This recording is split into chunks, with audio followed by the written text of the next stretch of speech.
lifelong wellness mastermind class. Today's speaker is Ed Allen. He's a fitness and nutritional expert and a person in We use that recovery. lightly. We use I that I, ha lightly. I had to do something to draw everybody in. So, Yeah. Ed, it's all yours. Thank you for speaking. I appreciate it. No, I appreciate you asking me, Ed. And as I was thinking about like what's kind of the best topic, and you kind of gave me a couple ideas and things, and I'll get into my story a little bit and why I am in some ways a subject matter expert, at least in pieces of it. My thought was is to I wanted to make this something that you guys can take something from this, even if it is just the simple way of establishing what it is that you want to accomplish, right? And I know we kind of wanted to stay towards like the fitness nutrition side of things, but it really applies to everything in our life, and it's great that there's a lot of people that I work with who know kind of my story, my mindset, and the way that I kind of look at things. So I'll just share. So I'm a person who has a background both as personal and professional in both um, fitness and recovery. I my journey with both of those began a long time ago, and if I'm fortunate enough to make some good decisions between now and April 17th, I'll have 10 years in recovery myself. And it's what's so fascinating about um, my journey is that the parallels of my first life, and we'll just call it that, and my current life, they seem like they're very different, but they're so similar. And what I kind of wanted to talk about tonight, my goal for this is to give you guys some tangible things that you can take from here in terms of proper goal setting, an action plan that you can actually put in place, demystifying, simplifying the idea of like whatever it is your fitness goal or nutritional goal or life goal is, to simplify it and to change your mindset towards achieving it. And um, hopefully each person on the call or on this meeting can get something out of my experience that they can take with them. We talk about it a lot. We talk about we have a wellness call that we do as a team for Bright Life, where the company that a lot of us work at, and the goal of the call is literally just to feel a little better than at the end of the call than when you got on the thing. So if I can give you guys a little bit from my experience that you can take and use it tomorrow, and it starts you on your journey, then it would have been a success. Um, so just to give you a little background about me, so my name is Ed Allen. I am currently Chief Marketing Officer for Bright Life Recovery. Um, uh, I began my journey working in this field about 12 years ago, uh, which 13 years ago, I had no idea that this field actually existed as like a job that someone could do. Um, when I was younger, obviously, my journey through addiction and then recovery kind of migrated me to where I'm at now. But it definitely was not in the cards earlier in my life. So just to take everybody back, so I went to East Stroudsburg University, and I started college as a psychology major. So I had no idea what I wanted to do, but my brother went to college there, so I figured, all right, well, I'd been up there a couple times to visit him. Got drunk with his frat brothers. Thought I had some friends there, so it made sense. So I decided to go to college there.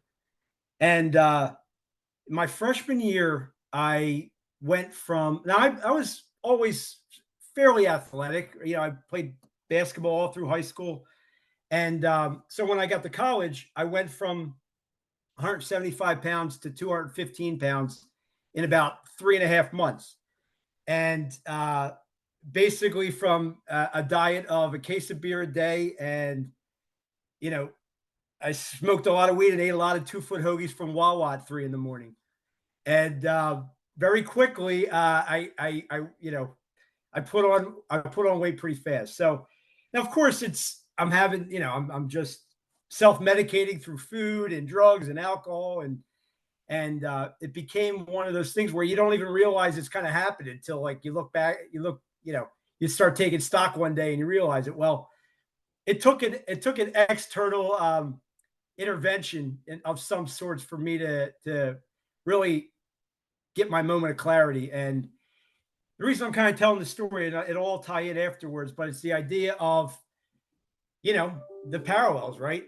The moment of clarity that we as alcoholics get at some point along the journey that says, all right, I have to make some changes in my life.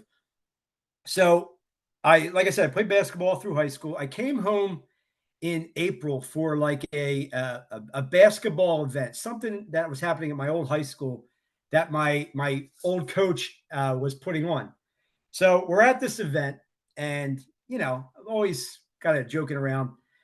And I said something. He's like, and I stand up, and my coach in front of all these people says, "Whoa, Ed, what'd you gain the freshman 50?" And everybody laughs, and of course I laugh because I didn't know what else to do at the time. But like, it was one of the most embarrassing moments of my life of like this like public shaming of like and it's at my expense, and like there's I can't say anything. I was in a position where like I was completely embarrassed by it, right? So the amazing part about that statement, and I don't have, and believe me, at this point in my life, I hold no ill will towards my coach. He was just having fun. He didn't mean anything by it. So I've long since passed moved by that, but I remember the scene as vividly as we're talking on this call right now.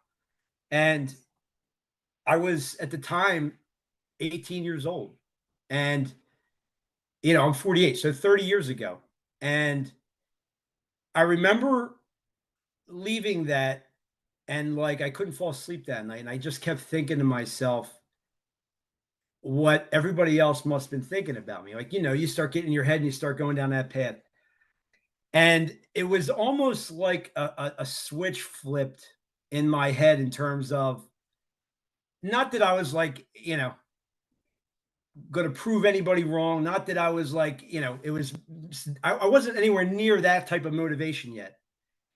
My motivation at that point was I never, ever, ever wanted to feel like that again in terms of being, feeling like that in that public environment. So that began, and I mean immediately, like next day began my journey of like starting to try to figure out like, all right, how do I go about losing the 50 pounds, getting in shape, whatever the goal was going to be. I just didn't want to feel like that anymore. I didn't even have the ability to set a goal of like what that meant in terms of losing weight or, getting in shape or running marathon or any of those real tangible things. All I knew is I didn't want to feel that way anymore. So the first thing I did was begin to educate myself and learn as much as I could about the subject as possible. And, this was 1994. So, the internet wasn't a thing. So there was no, I mean, it may have been like a little thing with like AOL, dial up, but the information wasn't nearly accessible like it is now. So I went to the library. I got a half a dozen books. I went to the CVS and I bought 6 magazines on muscle and fitness and men's health and all these things, because I always had this like quest for knowledge, and I knew that if I was able to get that, if I was able to start to build a foundation of like understanding how the body worked and all those things. So finished out that year, I actually lost about 30 pounds that summer.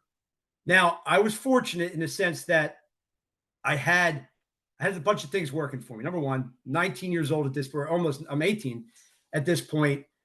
I was landscaping as a summer job. So I was walking behind a lawnmower all day, every day in 90-degree weather. So it was a controlled environment. I was exercising by default through my job, and I was able to manage. And obviously, I changed my behaviors completely. I was no longer at school where I was in this rotation, this pattern of drinking, eating, sleeping, drinking, eating, smoking, sleeping, drink, and once I broke the cycle, and of course I have this addictive gene in me, I was able to shift it towards something a little more productive and positive towards a goal, right? So this was the early years. This was the very beginning before I truly, really understood motivation and what really mattered in terms of health versus just weight loss or a number on the scale.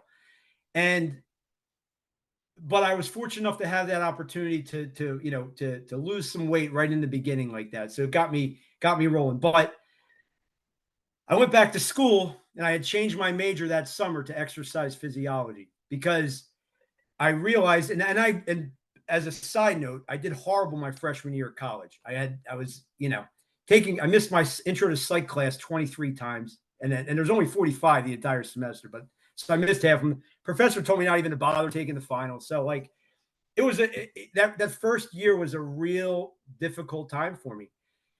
But as soon as I went back with a purpose and something that I was passionate about, it was easy. It was something that automatically, like I studying or spending 3 hours memorizing, anatomy and physiology textbook, and it was no longer work, right?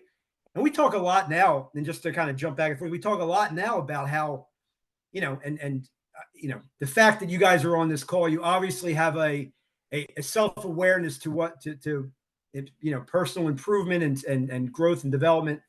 So you understand the concept of like, the things that happen to us happen for a reason, the idea of like the growth of even the bad things that happen. But, I once I found my purpose and once I was able to align with that, it just started to take off for me. So fast forward, um, get out of school. I start working at a hospital, working overnight shift, and just for personal reasons, I actually didn't graduate. I had to leave the first semester of my freshman year, or excuse me, my senior year, for some personal stuff that was happening back at home. So I came back and to help what was going on back at the house, and I wound up uh, just getting a night shift job working at a hospital. So spent a lot of time around nurses and talking about you know you know anything I could learn about the body and understanding these things. So I just kept this quest of educating.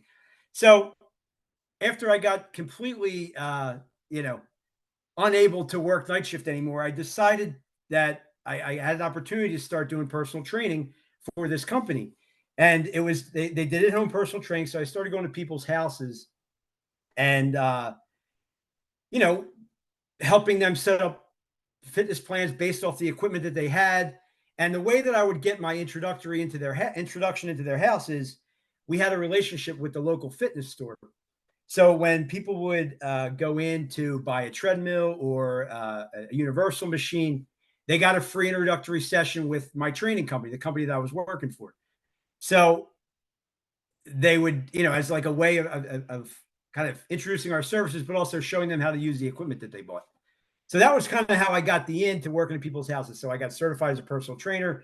I started doing this, and I did that for I guess about a year and a half, and then I realized, well, I'm doing all the work. I'm finding the clients. I'm selling the services. I'm doing the introductory sessions. I'm doing every piece of it, and this guy's paying me $25 an hour of the 65 that he's charging the customers. So I'm like, well, I'm doing everything. I have the relationship with people. There's no reason for me to. So I wasn't even gonna my goal was not to like leave him and start my own company. My goal was to like I just wanted to advocate for myself and get another, half right, half of what the session was getting. I thought that was fair. So I presented. I mustered up the courage, sat down with him, had a conversation, and you would have thought that like I stole his car or something. He was completely appalled that I would even ask. And I said to him, I said, his name was Tom. I said, Tom, I said, uh, I've been working with these families for a year and a half. I said, they're obviously, I have a connection with them. what's fair is fair. And he said, well, you're fired and I'm taking all the clients. They said, okay, we'll see. So I had 14 clients I was training at the time. 13 of them came with me. And it was one of those things where that was me like taking that first leap of faith, um, trusting that things were going to work out as long as, I kept trying to do the right thing, and so it began. So that was in 1999. Started my own in-home personal training business. And the most amazing part about that job, and the kind of part that ties into this, is I learned I learned so much about what motivates people and what motivates highly successful people. Obviously, I have an in-home personal training business, so I'm working with a lot of affluent couples, husbands and wives, successful business owners, uh, professional athletes, you name it, people that have reached the pinnacle in whatever their chosen field is in a lot of ways and has financial success from it. So in kind of working around these people, and if obviously at first it's a very um, it's a very overwhelming thing to be around like that kind of success, and not have like some kind of inferiority complex, right? But what I learned very quickly is that just as much as this guy is an expert in, being a tax attorney or, a high end lawyer, I was an expert in my subject, right? So that when I was in that house, I was the expert in what in for that hour, right? So it was interesting because you also learn that people that are very successful and have a lot of success in their lives tend to have personalities that make it very difficult to be subservient or to take suggestions or take advice. So I learned a lot of the art of tactfulness and learning how to manage and motivate to get people to do something that they may on the surface not really feel like doing, but they know they need to. So it was amazing. It was a really amazing experience. And just from even just being around people that have this, and there was one common trait, and I used to get that question a lot. I was like, what's the one thing that if you had to pick was the commonality, amongst all these really successful people? And it was this like no quit attitude, right? This idea that, you know, failure is not an option, and being able to overcome whatever. And that doesn't mean that they didn't fail or they didn't have setbacks or they didn't have, but that it was not is not a deterrent, right? But it also gave me the confidence to know that, doesn't matter how much this guy over here is worth. We put our pants on one leg at a time. He does it the same way I do it. And inside we're the same. We're the same. So it was a really amazing experience that time in my life. Like I said, I worked with a lot of couples, a lot of husbands and wives. And this is a really important part when it comes to like for you guys and whatever your fitness goals or your health and wellness goals are, nutrition goals, weight loss, weight gain, whatever it is. It's the most important factor in the entire thing is consistency. It trumps, the Atkins diet, the Weight Watchers, the the P90X, the caveman diet, whatever, any of those things, and they all work. They all work if they work for you, right? And at the same time, they all don't work if they don't work for you. And that's really the biggest piece of this is like it has to make sense that you can do it. And this is the parallel. This is like, kind of we were talking earlier about like these parallels between recovery and somebody on their personal fitness journey or their journey for wellness is like, what are the little tangible things you can do today? You're not gonna it's got to be realistic. It's got to be something that is simplified. It's what's so amazing about the 12 steps. It's a simple approach. It's a simple long-term approach. And it's not like you get this, you do the 12 and you're done, right? It's not like you get done 12 and you're all good. It's a journey. It's a consistent thing. And I trained. So, so just to kind of back up a little bit. I started my personal training business in 1999. I then expanded. I opened a personal training studio in Bucks County, Pennsylvania in 2008. So I did sole in-home personal training for about 10 years, 9 years. And I trained some of these couples 3 days a week for, in fact, even through when I had my studio up until COVID. So that was 2020. So 19 years. I trained two couples. I trained for 19 years. Um, and people would ask me, like, are they still getting results? And I would say, I mean, at some point they hit their maintenance weight. It is so much harder to maintain a level of fitness forever than it is to get to a goal, right? So the goal isn't I need to lose 20 pounds by my wedding day. The goal is, and that may be your short-term, you know, tangible date, tangible guide, step to kind of motivate you today. But how do you do it for the rest of your life, right? And that's the objective when it comes to any of these things. So I know that was a long-winded version of like kind of getting to, the crux of what I want to try to accomplish with you guys today, but it really comes down to the,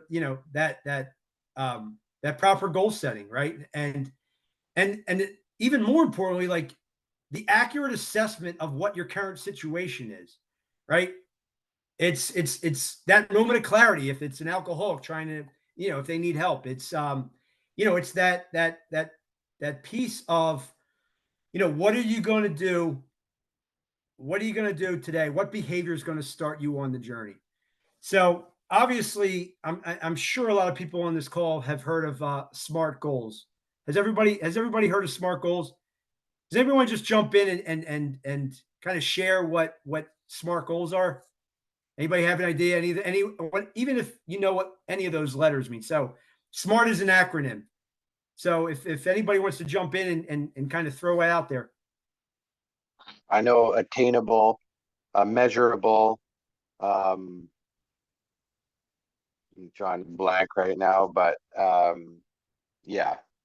There's a couple different versions of it, and you're right, and it is. It's so the idea is that it simplifies any goal, right? When we're talking about fitness and nutrition, it can be anything at all. So the S stands for specific. It has to be a very tangible, laid out thing. And we'll use a simple example so it all makes sense. So let's just say you're getting married in July. So now, and your goal is I got to get my wedding dress. I want to lose 20 pounds so that I can fit in this 3 sizes smaller than I currently am dressed, and I have a definitive date, right? It's very specific. So it has to be specific. It has to be measurable. How are you going to track it? What are you going to do to how are you able to put specific criteria on whether you're successful or not, right? In this instance, obviously, you'll know if you hit your goal, if you got to that number that you set in your mind, and the dress fits on wedding day, right? The A, I've seen a couple different variations of it, but achievable, attainable, actionable, I've actually seen. But the idea of is it something that is realistically able to happen? Like I want to lose 150 pounds by my wedding day in April isn't a smart goal because it's not really attainable. So it has to be attainable or achievable. D, realistic. The R is for realistic. It has to be something that, and this is probably, in my opinion, this is probably the most important of all the letters, right? Because it's got to be within reach. It's got to be something that you are able to build things around to actually make it happen.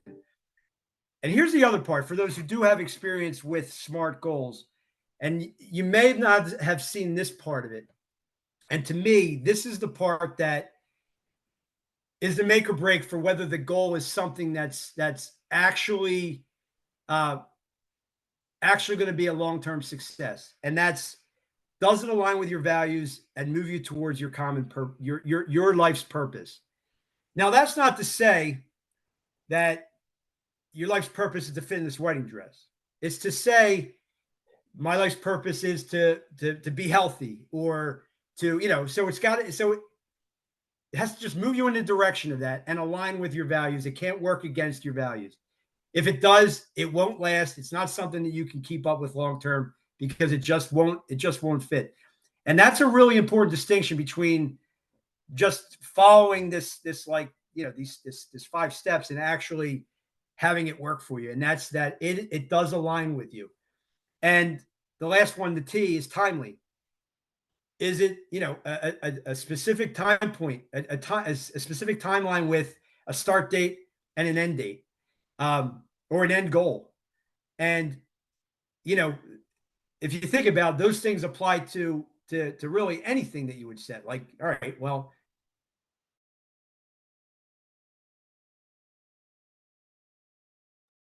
Ed, we lost you.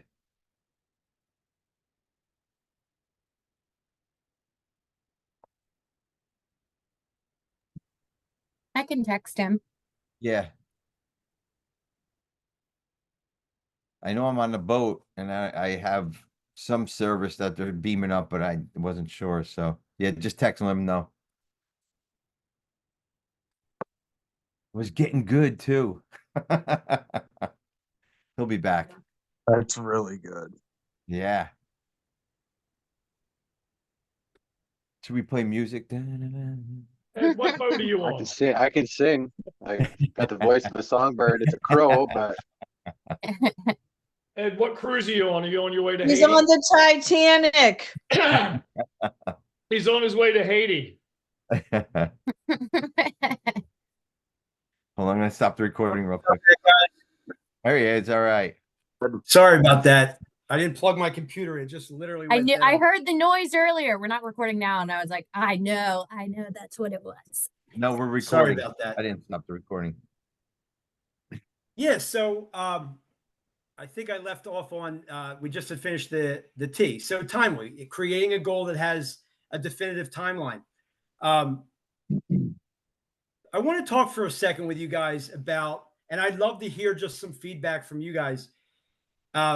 Has anybody taken that approach, or even a similar approach to setting SMART goals previously for anything else, and maybe can talk to the experience of it?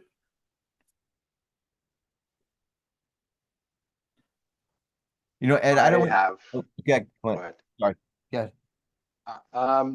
Again, it's kind of more recent, and everybody kind of on here knows, but even with handstands, I had a goal of holding a handstand for 15 seconds under control, good form.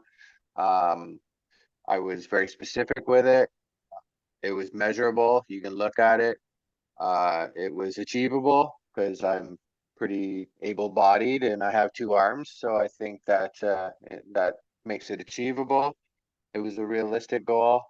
I had the time to put aside for it, and I set a timeline that I wanted to be very comfortable on my hands within 6 months.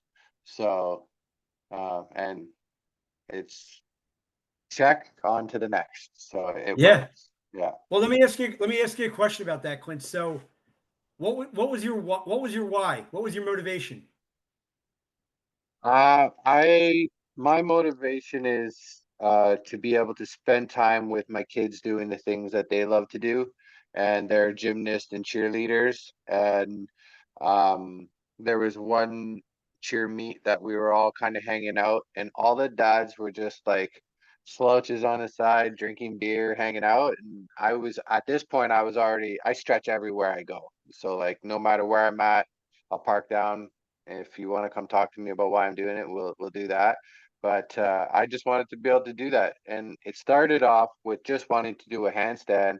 And as I was progressing through that, the wheels started spinning, and I wanted to tumble. I wanted to do tumble lines with them. I want to do You know, just all that fun stuff that they're doing and that they think is Yeah. cool. I want to do that with them because I want to hang out and I want them to, I want to show them that I'm, you know, I've been through some stuff.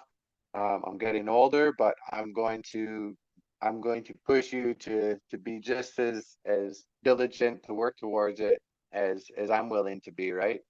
And Yeah. again, my daughters want to be on, you know, national cheerleading teams and stuff. And I don't want to paint the picture that, oh, you just gotta do it a little bit and you'll get there, because we all know that the people who put in many, many hours are the ones who are gonna end up there. So I wanted to show them that what it takes to do that and really push them as well. So that was my why. Well, what's fascinating about what you said too is how you led off with it, which is, you know, that you accomplish it and you're moving on to the next one, right? Like because the handstand wasn't the goal. The goal is to be more present and relevant with your family, right? And that's the alignment part, right? That's the piece that any goal you throw out there that moves you towards that becomes your chances of success with it increases like 100-fold because it does. It's not a short-term thing that's not tied to anything, you know. Awesome. Thanks for sharing that. It's funny though that you just mentioned that, because it made it even more clear in my head, because we often talk to people about your why about things, and in the moment kind of seeing it small, but in now, like my relationship with my daughters, like it has gotten so much better over the last few years. And it was when I really started putting time into doing stuff that I could do with them that they enjoy as well. Yeah. So thank you for pointing that out. Actually, that cleared it even more clear for me. So appreciate that. Yeah, and it's something, you know, when I used to when I was doing the personal training solely before I jumped into my second career, and I'll talk about that in a minute, but you know, a big part of like when I would go in and do these introductory sessions for people, you know, I spent the first I was in there for an hour and a half a lot of times when I do these sessions. I spent the first 45 minutes wowing them with all the things I knew about exercise and the body and the machine that they bought and how it's going to change their life and all the different things they could do with it.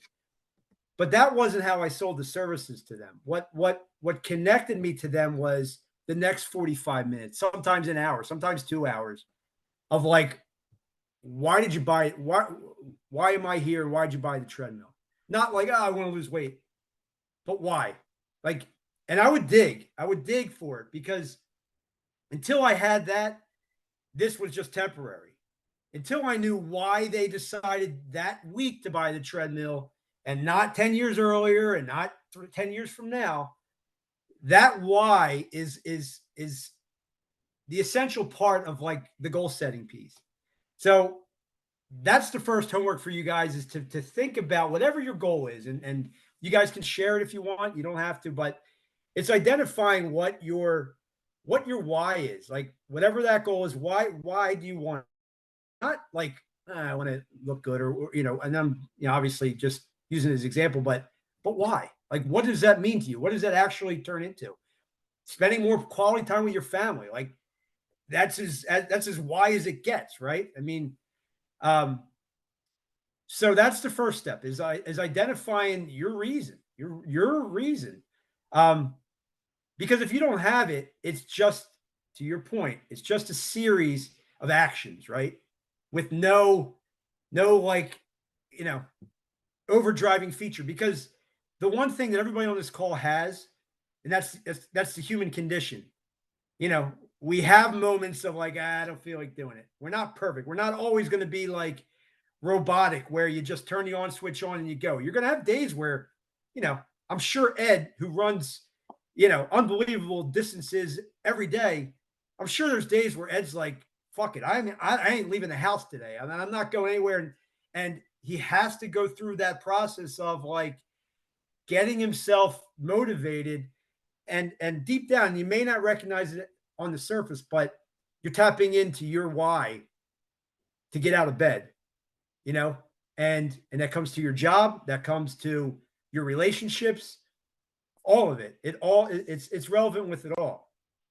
Ed, I know you wanted to say something too about The smart, so I've yeah, never I've heard of it, but I never really kind of understood, not understood, but it was, thank you for that explanation. That was, that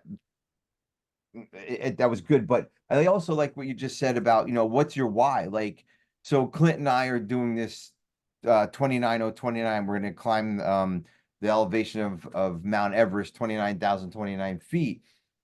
And when you said that, I'm like, well, why the fuck am I doing this? Like, it first came up, like, we're being specific. We're climbing 29,029 feet, right? We're gonna, we can measure it because we're gonna do the climb, we're gonna, can we achieve it? Yes, definitely. And then, and so on and so forth. Realistic, yes, it is. And, T training, I guess, for me, right? But that's what it would be. But as you spoke, and as Clint spoke, why am I doing this? Why do I run these crazy miles? Why do I eat healthy? Why am I doing push-ups at 4 o'clock in the morning as soon as I get off my knees saying prayers, 100 push-ups? Why? And it just dawned on me to be around for my family. Really, really, that's what it is. To be around for my wife, to set a good example for 5 children, 9 grandchildren, and whoever else comes into my life, right? I mean, if I'm sitting here, I turn the camera off and I start pounding down donuts and drinking soda and and all that shit, and there's no why anymore, and not that I hold myself accountable, but you guys definitely help me stay in that level.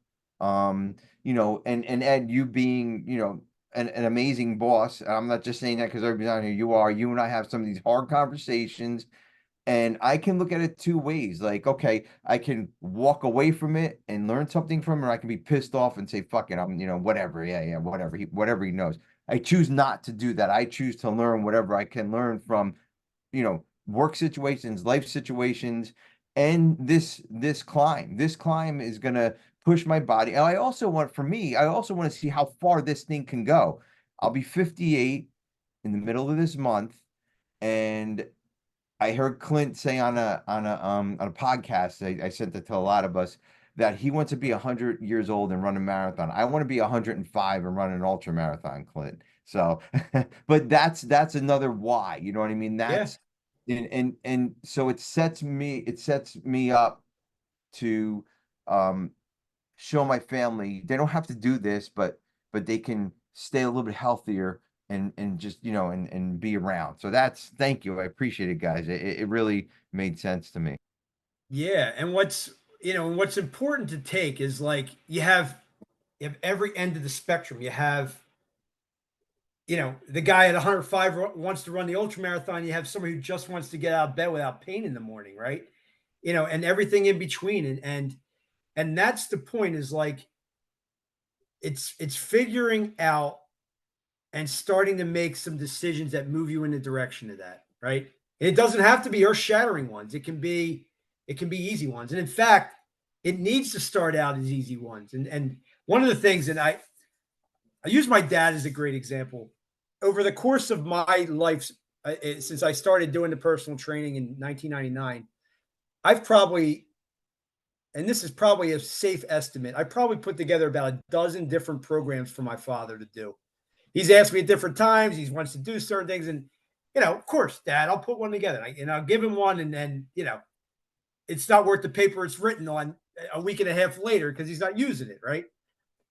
The point is like, what is it that resonates enough with you to move you to your goal, but also you excite it, you get enjoyment from it, and like I wouldn't, if someone doesn't like to swim, but yet I know swimming is a great activity that is an amazing, builds your endurance, builds your cardiovascular system, helps you, control weight if that's what you're looking to do.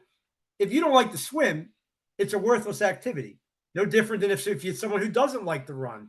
To me, to put running into your program is a recipe for you not doing it.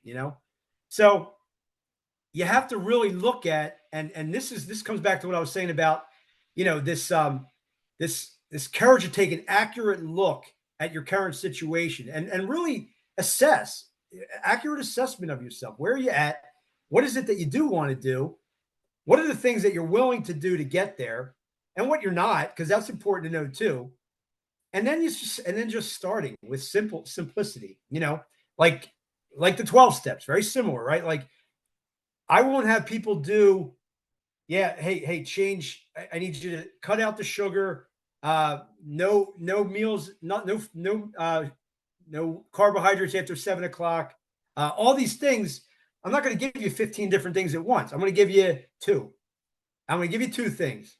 I'm going to give you two things to focus on. And in 6 weeks, we'll assess and see how you're doing. And then we'll add another one. And then a month later, we'll add another one and master it and get it. And because listen, guys, it has nothing to do with the program, the types of food, any of those things. You can be successful on the chocolate and Ritz cracker diet, right? It's a matter of like looking at it, assessing where you're at, fitting it into whatever works for you, and being also realistic and don't beat yourself up if you have a slip up. That's the hardest part too, is people have a bad day or and I'll use you as an example, but like an injury as like an excuse to, all right, well, I can't go out running today, so screw it. I'm not doing anything because it's about, all right, you got a problem, you got to overcome it. What's the solution, right? And staying in that place. And, we talk about a lot of times at work about the idea of, focusing on the effort and the goal will take care of itself. The result will take care of itself. And it's so true. And whatever it is that you're trying to accomplish, if you focus on the daily things, and there's a couple quotes I wanted to share with you guys. And one of the ones that like really hits home on this is Desmond Tutu once said, there's only one way to eat an elephant, one bite at a time. What he meant was that everything in life seems daunting, overwhelming, and even impossible. And everything in life that seems overwhelming and impossible can be accomplished gradually by taking just one bite at a time. And that's, that sums it up, right? It's like, but here's the thing. A lot of people get discouraged when they don't see the result because they're basing their success on the result that's not tied to their purpose, right? So, and they're potentially trying to put too much and too hard on themselves if they're not able to get it in their realistic, timely fashion, right? So, a big part of like when you're looking at the goals that you want to set is, all right, I'm going to start out really small here. I'm going to start out with I'm going to walk around the block every day after dinner, and here's something that worked for me. And, if you want to use it for yourselves, do it for yourselves. But when I quit drinking and doing drugs almost 10 years ago, what I didn't quit that day was smoking cigarettes, because I'm like, all right, well, let's take our time. Let's hold on to that one for a little while. So I waited 6 months and I gave up. I decided I was going to quit smoking. I did it actually on my son's birthday. And I told as many people as I could that I was quitting smoking, because I knew that if I created a network of accountability, then my chances of not smoking, even in those moments of weakness, if the more people that knew about it, and listen, it obviously it created this sense of like, all right, well, I don't want to lay anybody down, and it works. It worked for me. Now, I'm not suggesting everybody use self-guilt as a way of achieving goals, but the accountability aspect is the part that is duplicatable. And the idea of, share it with somebody, write it down, make it real, make it something that becomes tangible because it's written down. You've shared it with another person. No different than a sponsor, so the similarities are very similar. So I don't want to hijack too much more, but I want everybody to share and we can kind of get a dialogue going. So does anybody have any thoughts about the goals, anything that they're working on that they're looking for advice? Hey, Ed, I'm going to stop the recording right now, and then we'll let everybody speak. Thanks for sharing that. Appreciate it. And hang on.